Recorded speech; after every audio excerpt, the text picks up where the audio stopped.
Hello friends, welcome back to how to think and plan your first project video series. और आज की इस video में हम लोग डिस्कशन करने वाले हैं rough database designing for our college attendance management system.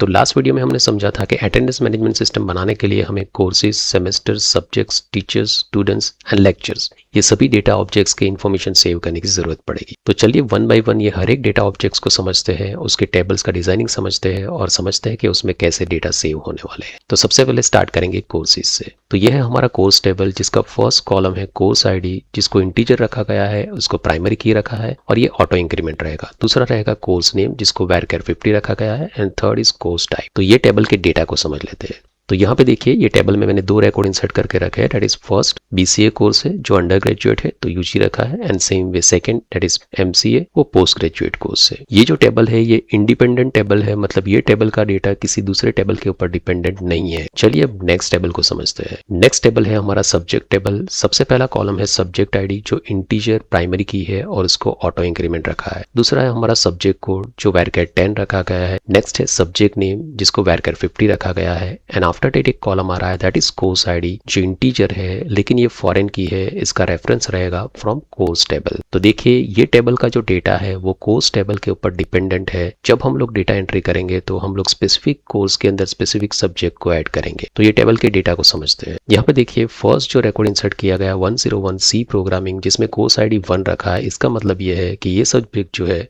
वो बीसीए कोर्स के साथ कनेक्टेड है। सेम वे सेकंड सब्जेक्ट है 201 दैट इज आरडीबीएमएस, जिसके लिए कोर्स आईडी 1 रखा है। तो ये सब्जेक्ट भी आपका बीसीए कोर्स के साथ कनेक्टेड है। एंड थर्ड रिकॉर्ड देखिए, दैट इज जावा प्रोग्रामिंग, जिसमें रखा है कोर्स आईडी 2, और कोर्स आईडी 2 जो है वो एमसीए के लिए है। तो ये सब्जेक्ट आपका एमसीए कोर्स के साथ कनेक्टेड है। चलिए अब नेक्स्ट टेबल को समझते हैं। नेक्स्ट टेबल है यूजर का टेबल, और ये टेबल हम लोग बना रहे हैं to save information of faculty and admin. यहाँ पे फर्स्ट कॉलम है यूजर आईडी, जो इंटीजर है, प्राइमरी की ऑटो इंक्रीमेंट रखा गया है। आफ्टर डेट यूजर का फुल नेम है, जो varchar 50 है। यूजर ईमेल एड्रेस, ये varchar 50 है और ये यूनिक होना चाहिए। यूजर कॉन्टैक्ट, ये varchar 10 है और ये भी यूनिक होना चाहिए। भले ही कॉन्टैक्ट नंबर आपका नंबर में है, लेकिन ये ऐसा नंबर है जिसके ऊपर कोई अरिथमेटिक ऑपरेशन नहीं होता है, इसलिए इसको varchar रखा गया है। यूजर पासवर्ड, इसको varchar 255 रखा गया है। ये प्लेन टेक्स्ट नहीं होना चाहिए, ये सिक्योरली हैश्ड होना चाहिए। नेक्स्ट कॉलम है हमारा यूजर रोल, जो एन्यूमरेटेड डेटा टाइप का रखा गया है। उसमें दो वैल्यू पॉसिबल है, या तो एडमिन हो सकता है या तो यूजर फैकल्टी हो सकता है। चलिए इसके डेटा को समझ लेते हैं। तो यहाँ पे मैंने 3 रिकॉर्ड इंसर्ट किए हैं, प्रीतेश पटेल, अनीता पटेल एंड पूजा मौर्य, जिसमें से आप देखिए लास्ट यूजर रोल में फैकल्टी है first, that is Pritesh Patel and Pooja Maurya, उसको फैकल्टी का रोल दिया गया है, एंड अनीता पटेल उसको एडमिन का रोल दिया गया है। और ये टेबल आपका इंडिपेंडेंट टेबल है। इसका मतलब ये है कि इसके रिकॉर्ड दूसरे किसी टेबल के ऊपर डिपेंडेंट नहीं है। चलिए अब नेक्स्ट टेबल को डिस्कस करते हैं। तो नेक्स्ट है हमारा स्टूडेंट्स टेबल। इसका फर्स्ट कॉलम है students ID, integer auto increment, ये प्राइमरी की रहेगा। स्टूडेंट्स का फुल नेम varchar 50 रखा गया है। स्टूडेंट्स का ईमेल एड्रेस, ये varchar 50 होना चाहिए और ये यूनिक होना चाहिए। स्टूडेंट्स का कॉन्टैक्ट नंबर, ये varchar 10 रखा गया है, ये यूनिक होना चाहिए। स्टूडेंट्स का पासवर्ड, ये varchar 255 रखा है, ये भी आपका सिक्योरली हैश्ड होना चाहिए। Next is student enrolment number, ये यूनिक होना चाहिए, ये varchar 10 साइज का रखा गया है। नेक्स्ट है स्टूडेंट्स रोल नंबर, ये इंटीजर है, बाय डिफॉल्ट इसको हम लोग 0 रखेंगे। तो नेक्स्ट कॉलम है कोर्स आईडी, ये रेफरेंस हो रहा है फ्रॉम कोर्स टेबल, मतलब जब भी स्टूडेंट्स का रिकॉर्ड इंसर्ट होगा तो वो स्पेसिफिक कोर्स के साथ कनेक्ट होगा। तो ये टेबल आपका डिपेंडेंट है कोर्स टेबल के ऊपर। एंड नेक्स्ट है सेम आईडी, ये आपका इनम है, जिसमें सेमेस्टर 1, 2, 3 ऐसे कुछ डेटा सेव करेंगे। तो चलिए इसके डेटा को समझ लेते हैं। यहाँ पे मैंने 3 रिकॉर्ड रखे। फर्स्ट इज हिया पटेल। अब देखिए, इसका कोर्स आईडी 1 है और कोर्स आईडी 1 बीसीए का है, तो ये स्टूडेंट्स बीसीए का रहेगा। सेम आईडी 1 रखा गया है और रैंडमली मैंने इसको कुछ रोल नंबर दे दिया है। सेम वे दूसरा रिकॉर्ड देखिए, दैट इज दिया पटेल, जिसमें कोर्स आईडी 2 है। कोर्स आईडी 2 आपका एमसीए कोर्स का है और सेमेस्टर आईडी है 2। And next record number 3 that is hero Patel, जिसका कोर्स आईडी है 1, मतलब ये बीसीए का स्टूडेंट्स है और उसका सेमेस्टर आईडी 1 है, मतलब सेमेस्टर 1 में 2 स्टूडेंट्स का एंट्री किया गया है और सेमेस्टर 2 एमसीए में सिर्फ 1 स्टूडेंट्स का एंट्री किया गया है। चलिए अब नेक्स्ट टेबल के ऊपर चलते हैं। तो नेक्स्ट है हमारा टीचर सब्जेक्ट मैपिंग। अब ये टेबल मैंने इसलिए बनाया है क्योंकि हर एक एकेडमिक ईयर के स्टार्टिंग में फैकल्टी को स्पेसिफिक सेमेस्टर में स्पेसिफिक सब्जेक्ट मैप करके दिया जाता है। तो देखिए, यहाँ पे फर्स्ट कॉलम है आईडी, ये इंटीजर रहेगा, ऑटो इंक्रीमेंट प्राइमरी की रहेगा। यूजर आईडी, ये आपका रेफरेंस रहेगा फ्रॉम योर यूजर टेबल, जिसमें हमारे टीचर्स के डेटा अवेलेबल है। नेक्स्ट है कोर्स आईडी, ये रेफरेंस होगा फ्रॉम कोर्स टेबल। एंड उसके बाद जो कॉलम है दैट इज सब्जेक्ट आईडी, ये रेफरेंस होगा आपका सब्जेक्ट टेबल से। इसके बाद आएगा सेमेस्टर आईडी, जिसमें सेमेस्टर 1, 2, 3 ऐसे कुछ डेटा हो सकते हैं। एंड लास्ट है एकेडमिक ईयर। तो इसकी डेटा को समझते हैं। देखिए, फर्स्ट रिकॉर्ड जिसमें यूजर आईडी 1 है, मतलब यूजर टेबल में 1 आईडी है प्रीतेश पटेल का। कोर्स आईडी 1, कोर्स टेबल में 1 है आपका BCA का।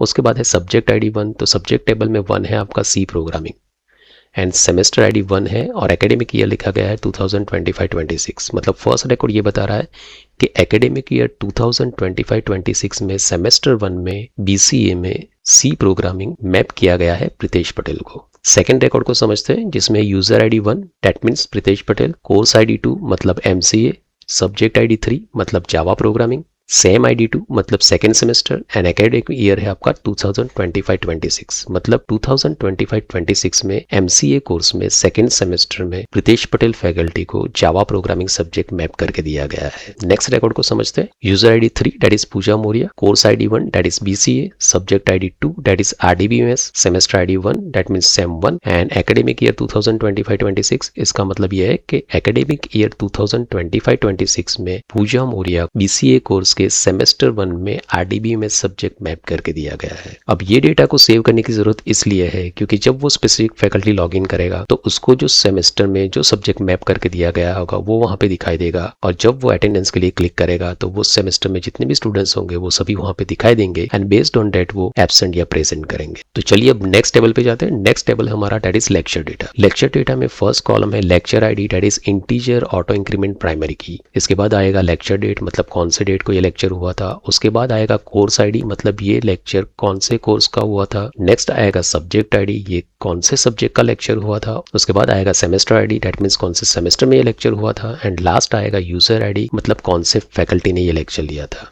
तो चलिए इसके डेटा को समझते हैं। तो देखिए फर्स्ट रिकॉर्ड डेट है 30/6/2026, कोर्स ID 2, कोर्स ID 2 है MCA के लिए, subject ID 3 that is Java programming, semester ID 2 and user ID 1 that is Pritesh Patel. तो ये ऐसा इंडिकेट कर रहा है कि प्रीतेश पटेल ने सेमेस्टर 2 में जावा प्रोग्रामिंग का लेक्चर कंडक्ट किया था MCA कोर्स के अंदर। चलिए सेकंड रिकॉर्ड समझते हैं। कोर्स ID 1 मतलब BCA, subject ID 1 that mean C programming, semester ID 1 मतलब सेम 1 एंड यूजर ID 1 मतलब प्रीतेश पटेल। इसका मतलब यह है कि 1 जुलाई को प्रीतेश पटेल ने सेमेस्टर 1 में C प्रोग्रामिंग का एक लेक्चर कंडक्ट किया था। थर्ड रिकॉर्ड को देखिए 1 जुलाई 2026, कोर्स ID है 1 मतलब BCA, सब्जेक्ट ID है 2 that is RDBMS, same ID है 1 मतलब सेमेस्टर 1 एंड यूजर ID है 3 दैट इज पूजा मौर्य। मतलब पूजा मौर्य ने 1 जुलाई को BCA कोर्स में RDBMS का सेमेस्टर 1 में एक लेक्चर कंडक्ट किया था। तो ये बात हो गई सिर्फ लेक्चर की, लेकिन एक लेक्चर में वो सेमेस्टर में जितने भी स्टूडेंट्स होंगे वो सभी बैठे होंगे, तो वो हर एक को एब्सेंट प्रेजेंट ऐसा डेटा हमें सेव करना है। तो इसके लिए दूसरा एक टेबल हमने बनाया है दैट इज अटेंडेंस डेटा।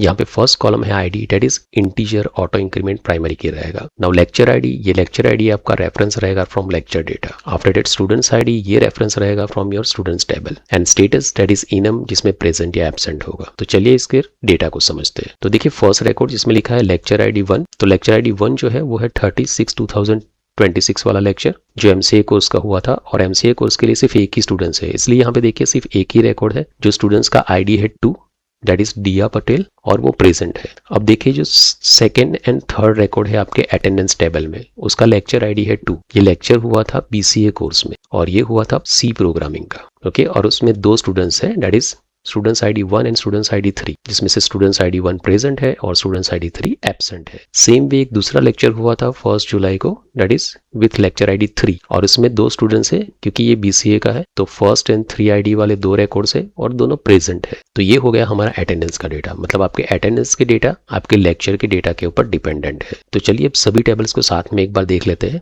यहाँ पे देखिए हमारे पास 7 टेबल्स है जिसमें से कोर्स टेबल और यूजर टेबल ऐसा है जो इंडिपेंडेंट है, इसके डेटा दूसरे किसी टेबल के ऊपर डिपेंडेंट नहीं है। सब्जेक्ट टेबल के डेटा कोर्स के ऊपर डिपेंडेंट है, स्टूडेंट्स टेबल के डेटा कोर्स के ऊपर डिपेंडेंट है। टीचर सब्जेक्ट मैपिंग टेबल जो है इसके डेटा आपके user table, course table, subject table ये तीनों पे डिपेंडेंट है। लेक्चर डेटा ये आपका course table, subject table and user table ये तीनों पे डिपेंडेंट है। और अटेंडेंस डेटा ये टेबल के डेटा आपके lecture data and student table के ऊपर डिपेंडेंट है। तो देखिए यहाँ पे जो course, user, subject, students and teacher subject mapping table है, ये टेबल में डेटा एंट्री सिर्फ एकेडमिक ईयर के स्टार्टिंग में होगा। और 2 ऐसे टेबल है हमारे पास that is lecture data and attendance data, जिसमें फ्रीक्वेंटली डेली डेटा एंट्री होगी। तो 5 टेबल्स है, ये ऐसे टेबल्स है जो मास्टर टेबल्स हम लोग बोल सकते हैं, और 2 ऐसे टेबल्स है जो ट्रांजेक्शनल टेबल है जिसमें फ्रीक्वेंटली डेटा एंट्री होता रहेगा। तो आप भी आपके प्रोजेक्ट के लिए सोचिए कि आपके प्रोजेक्ट में कितने इंडिपेंडेंट टेबल है, कितने डिपेंडेंट टेबल है, उसमें से कितने टेबल ऐसे हैं जो मास्टर एंट्री टेबल है और कितने आपके ट्रांजैक्शनल टेबल है। तो आज के वीडियो को यहाँ पे करते हैं स्टॉप और नेक्स्ट वीडियो में हम लोग डिस्कशन करेंगे अबाउट द वन टेम्पलेट, जो टेम्पलेट का यूज करके हम लोग ये प्रोजेक्ट को आगे कोड करने वाले हैं।